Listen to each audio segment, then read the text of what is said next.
All Manipur Muslim Student Organization AMSONA Meitei Pangal Community gi key educational reforms ki damak demand Yaoba Memorandum ama submit tawkhre. All Manipur Muslim Students Organization AMSONA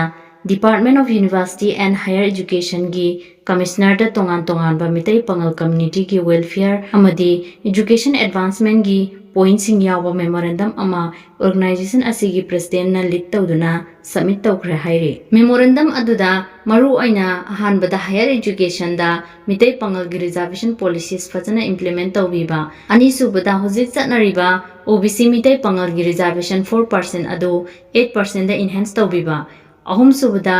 higher education tawriba mahiroi singi support tawbo oina separate boys hostel amadi girls hostel gi Meitei Pangal area da sabiba loinana Lilong Horebi college na postgraduate level da aduga Abdul Ali High School na higher secondary level da upgrade tawbiduna advanced education line na assess tawba phanghanbiyo haiba pointsing palladuna